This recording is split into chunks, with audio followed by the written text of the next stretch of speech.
From the President of the International Peace Bureau to the stage. Thank you, Thomas. President Higgins, distinguished audience, peace activists. First of all, thank you for this very beautiful music that put us in the right mood for today. I am co-president of the International Peace Bureau. So it takes two persons to run an organization, but only one person to run a country.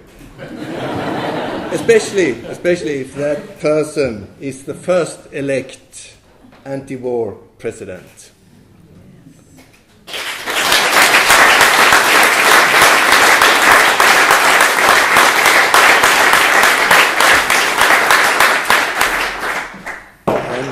And knowing the record of President Higgins for his work for justice, for peace, and for solidarity, I think that IPB has come to the right place tonight.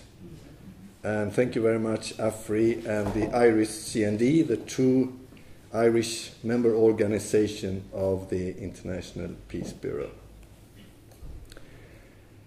I think that all good things are three, and President, distinguished audience, and peace activists, all of us, and also the program for tonight. First of all, honoring Sean MacBride and the ceremony for the Sean MacBride Peace Medal. Secondly, to listen to President Higgins, the first laureate to receive this Sean MacBride Prize in 1992. And of course, this evening also the announcement of this year's Sean MacBride Prize. And now I will take 1, 2, 3 steps aside to give room for the main speaker for tonight.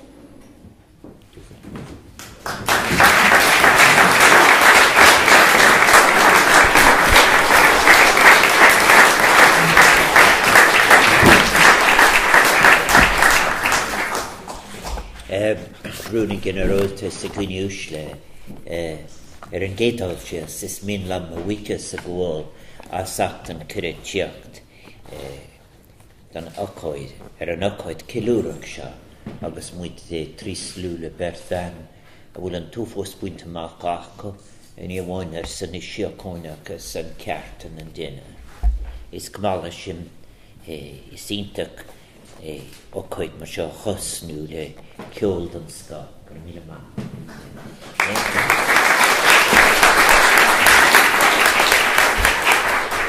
General Secretary and guests and very many friends that I know for so many years in the project of making the case for peace. It's a great pleasure to be with you, and it's an honour to have been asked to present these medals this evening. It is 20 years ago since I received the Sean MacBride Peace Medal on the 30th of August 1992.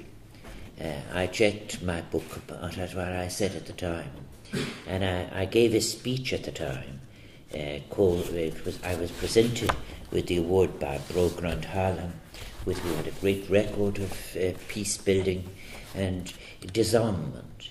But I also, when I decided to title my own remarks on that occasion 20 years ago as Building the Mind of Peace, I think I was moved by the fact that the founder of UNESCO said, wars begin in the minds of men, they meant it generically, and peace must be created in the minds of men. And I'm very glad that we are all here. And first of all, the first thing I want to say is to honour Sean MacBride. Leach des Neherin Daibrig Gudin Bogna Conceal Umlan San Shirkona. President as he was of the International Peace Bureau from 1974 to 1985. Former Minister for External Affairs, it was called then, a Nobel Peace Prize winner, joint founder of Amnesty International, and initiator of the World Court Project to declare weapons of mass destruction illegal. It's an extraordinary contribution by one man. I also, when I was preparing my remarks for that time, 20 years ago, for the challenge of building the mind of peace. The full title was The Challenge of Building the Mind of Peace, Asserting the Humanistic Vision. It would be great to be able to say that the argument I made was redundant now. There have been so many wars and so much waste of life and resources and possibilities of the human spirit where conflicts have taken place. I had at that time, I was just after coming back from Rio, where the United Nations Conference on Economics and Development had taken place. And there a new group had come into existence called the Business Council for Sustainable Development. And all the contradictions were in front of me of those communities in the Pacific where the rising sea level would put an end to their lives together as communities, while at the same time the different business corporations were accorded the status of states on stage at the United Nations Conference.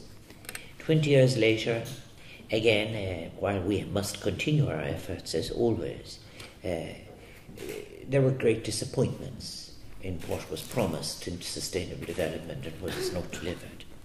But coming to what I have been invited here to do, I want to say that there was another great contribution that Sean MacBride made, which isn't sufficiently referred to, and that was the publication of the right to communicate, the great MacBride report on global communications, which led to the withdrawal of 2 major countries from membership of UNESCO. And it was simply about the right of every community, the right of different nations and peoples, some nations that are without states, to tell their own story. The MacBride Report on Global Communications was the most important publication in terms of the democracy of the communicative order internationally. It addressed all the issues of North and South, and it was opposed with an absolute ferocity That is my memory very clearly of it. And therefore, when I was preparing my speech all those years ago, I spoke about the changes that would have to take place, first in consciousness, and then in language, and then in the struggle for the spaces to tell one's own story on the international stage. And that struggle continues. It was a very moving ceremony, and there were 2 people here who were here, who were with me at that particular time in Helsinki. I think that I spoke too that time about the difference between those who could be able to look at atrocities and be unmoved and those who would be engaged. Great friends of mine, for example, people like Sally O'Neill Sanchez and I, had in 1981 looked at bodies that were dumped on rubbish tips in San Salvador. And I remember saying to myself, after you have done this in different places, what happens in your life? And you have the choice to pass by. And the world has been passing by the sources of conflict and war comfortably. And there is a very, very powerful statement that I was drawing on. I had drawn in my speech on Noam Chomsky's second lecture.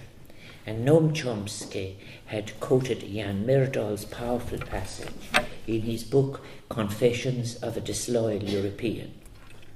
And it was about being able to look on and live on, alive in the world that was scarred by war, conflict, exploitation, expropriation, forms of humiliation delivered on people. And Jan Myrdal had written, "The unconscious one does not betray.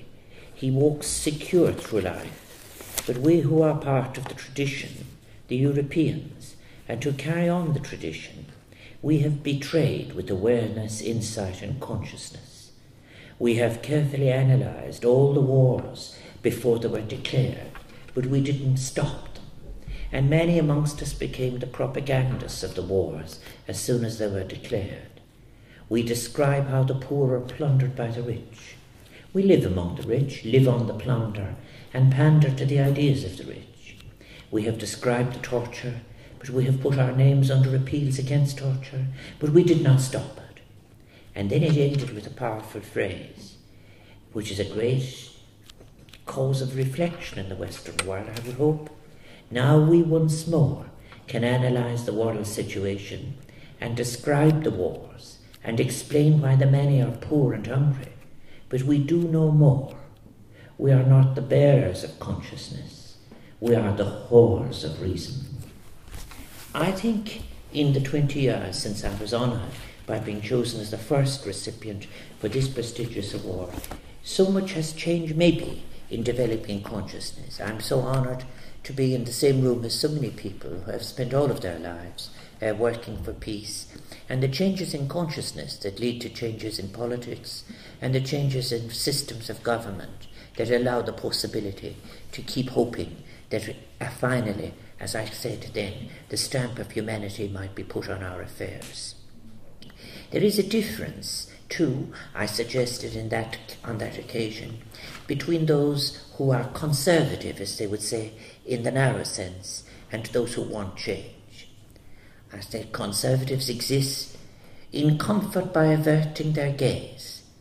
To choose to know is to risk being presented with a dilemma, and that dilemma, put simply, is that once one knows you can, from that moment live only in the bad faith of guilty silence, or act, many choose not to know.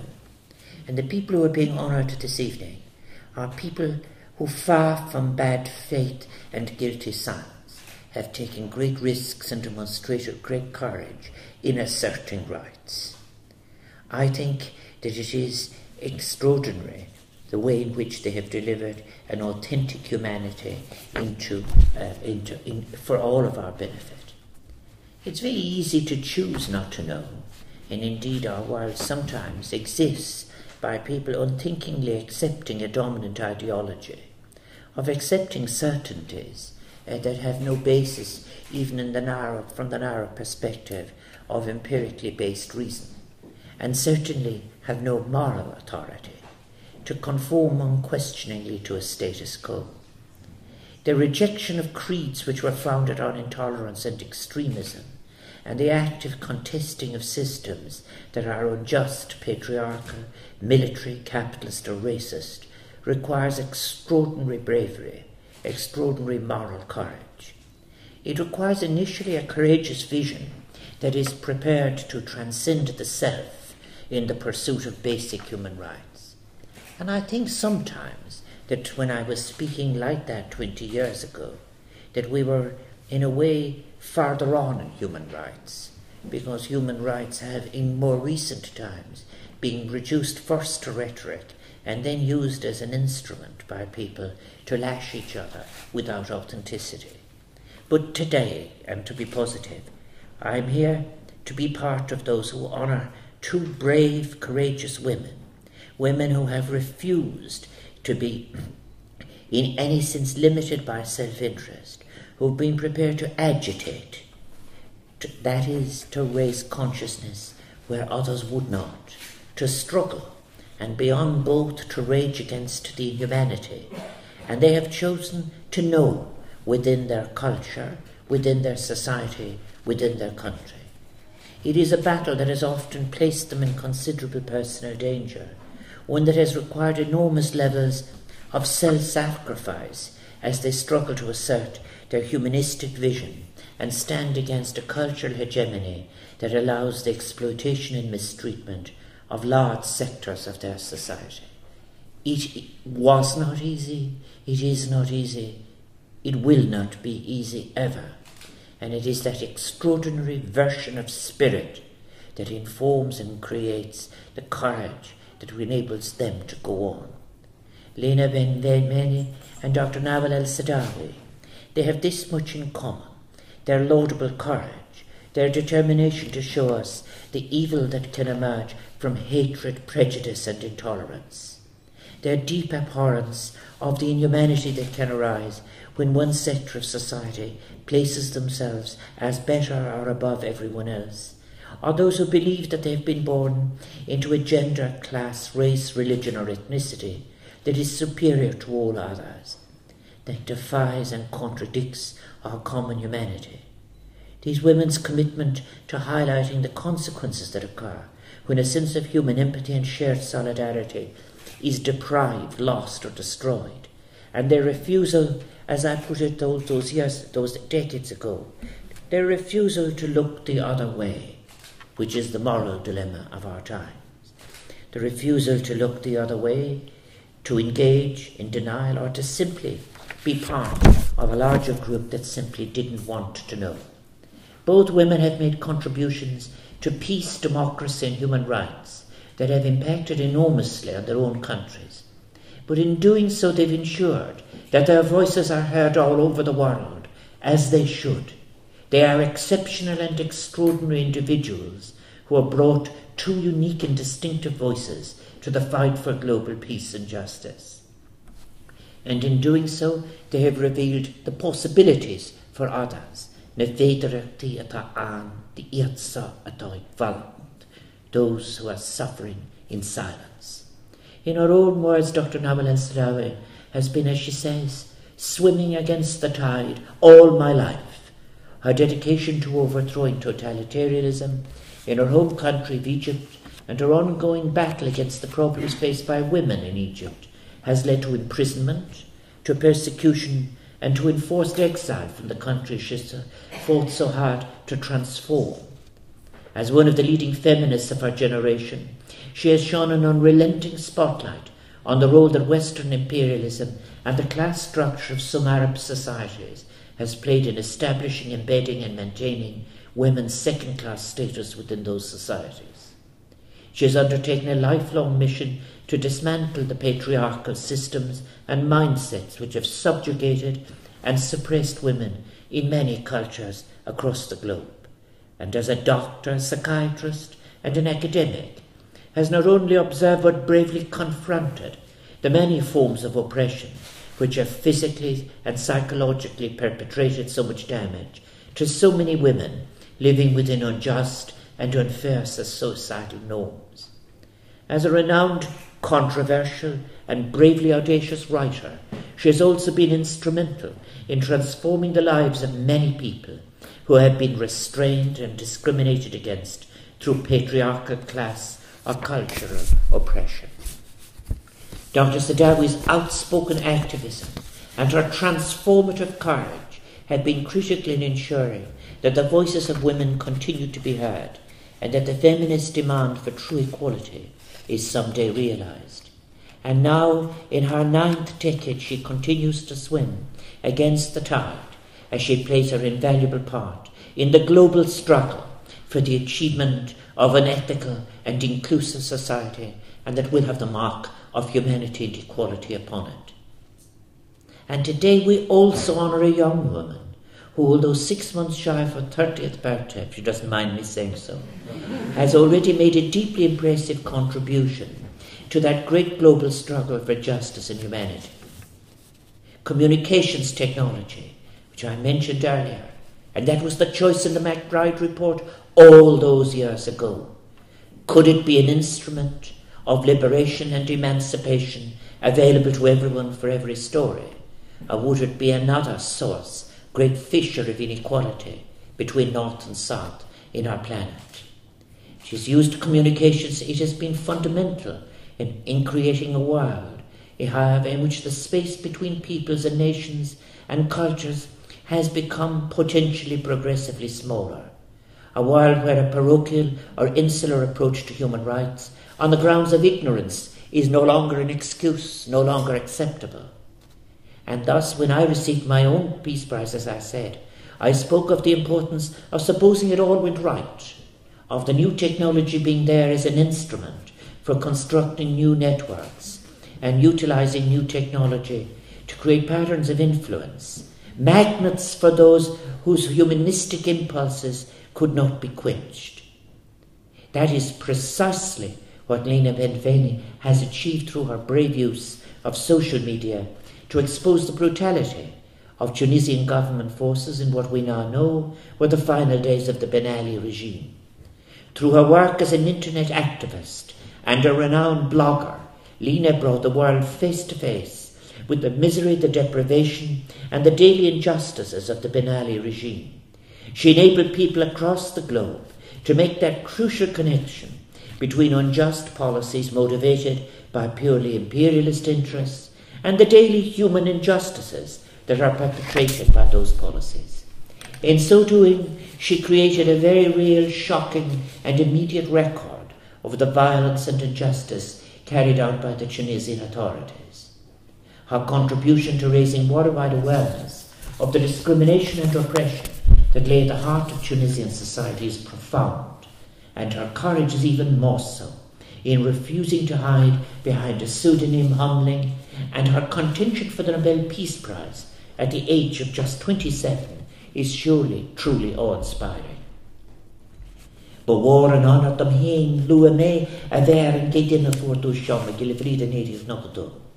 Agus is more an onior comadum a ver and shown you lesh an radam of ronna and a dini spragu le tovatuk marorta lesha. Bert van Vishnule na greven facis ar a porte loco yn un tosig gas iad ar hwrs canta an den lahash agus na garta dena in a dira agus ar fugan radio.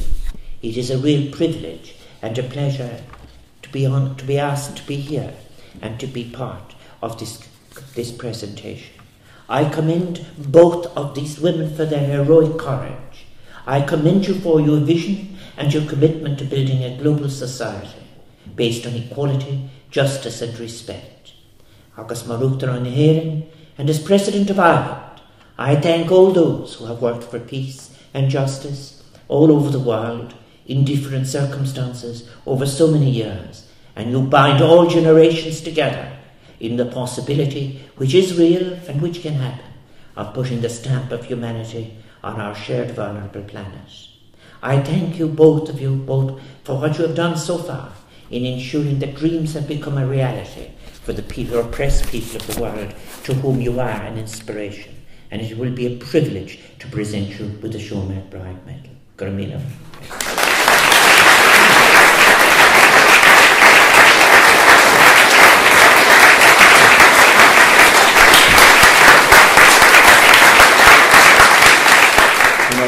This fellow is a hard act to follow. President Higgins, thank you. Thank you for your wisdom. Thank you for your presence with us here tonight. And thank you for your eloquence. You know, before I was asked to come here this evening, I was given a special task, which was to purchase a bottle. And it's this bottle of Irish sparkling water, which was specially requested. And I think you had the sparkle. And the bottle is empty. Let me add my congratulations to Lina and to Nawal out there in the world. Congratulations on this very special prize, named after a very special man. When my brother heard that I was coming over here, he lives in London, and he said, "Oh, good luck in the land of saints and scholars." Well, I suppose saints are going out of fashion a bit, although I hesitate to say so in this building.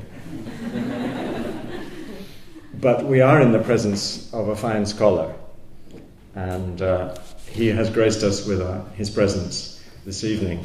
And I was reading again the speech he gave when he was elected president. I believe that it was with the highest number of votes ever cast in a presidential election in this country. Am I right? Yes. Yes. Well, you see.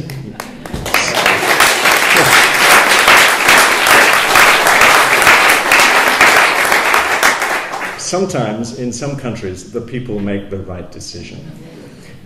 And in that speech, he talks of the presidency of ideas, which I thought was a marvelous phrase. And if we had more time, which I think we don't, it would be good to know what ideas have come up so far in your presidency. But that's perhaps for the discussion over a glass. I was thinking, of course, of Sean MacBride, as we all were, as you spoke so warmly of him. And I think he would have approved of this event this evening, and I suppose you could say his spirit is somehow with us. I call him the rebel with a cause, James Dean and the rebel without a cause. Well, this man really had more than one good cause, and I'm so pleased that we made that decision on our centenary year to find a way to remember him at least once a year by giving this prize. And it's certainly a man you can be proud of. I think we're all aware that Ireland is going through hard times. The Celtic tigress is having trouble keeping her stripes bright. But there is a spirit in this country which you only have to be here a day or two and you pick it up. The warmth and the determination, that special Irish combination, which I think will see you through. And I think we see some excellent examples, not just on the platform, but in the audience here tonight, of that spirit. So, trying to keep this short, I only really have one request of the whole audience, and that is that we keep our partnerships with peace, with the peace movements. And I'm talking here to official Ireland and also the people and the civil society of Ireland. This is a global struggle. There is the fate of the planet at stake. We are few, really, who care enough to devote our lives to this work. And we have to stick together. And I think we can do great things, more great things, because great things have already been done in the world of peacemaking. But our challenges are enormous, and we need all the inspiration we can get. And tonight we have had a good dose. Thank you.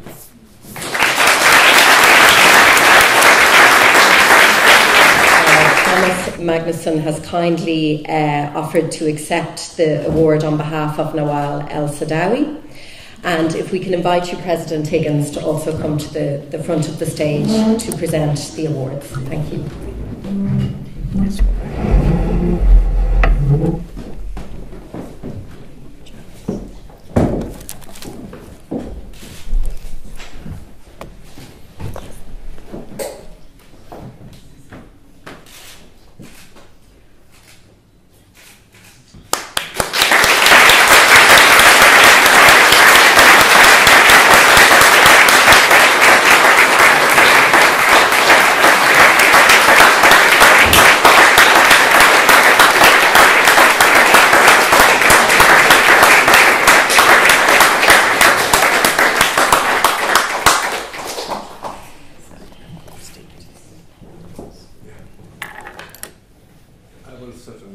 Promise to bring it.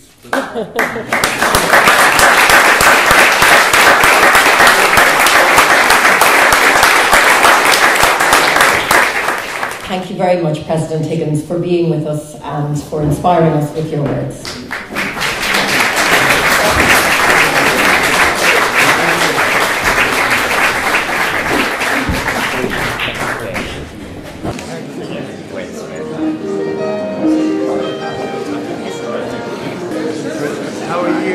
Really delighted to see you. Some of us go up and some come down. You've gone up. Well done. I'm delighted. Really delighted. It's a great privilege to have you here. I'm delighted. See you in the union. Well, yeah. His baptism. I'm delighted with your dignity to be able to say. Pleased to Dave's a legend in his own life.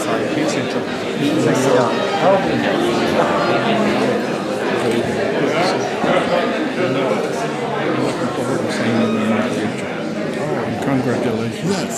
Yeah, we must rearrange that for us.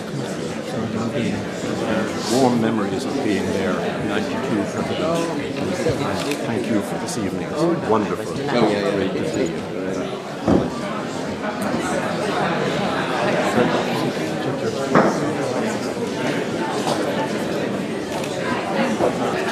Thank you very much for the truly inspiring. It's truly inspiring. Thank you so much very much.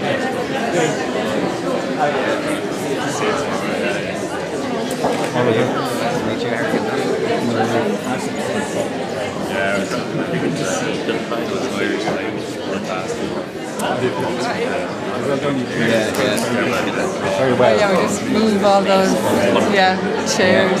This is Marie. You have to have a good engine, I think. So yeah, don't you? Thank you very much.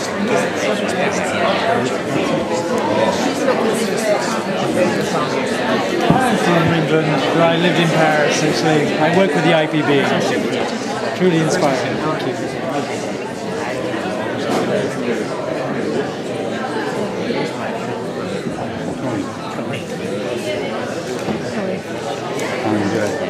President, would you mind standing President Patrick McNeville, President All right.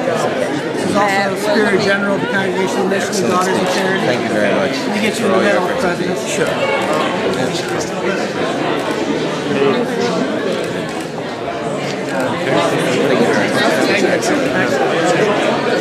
I'd like to shake your hand. I'm a Galway woman. I was in your born and reared in your constituency in Galway West, and I was delighted when you were elected president.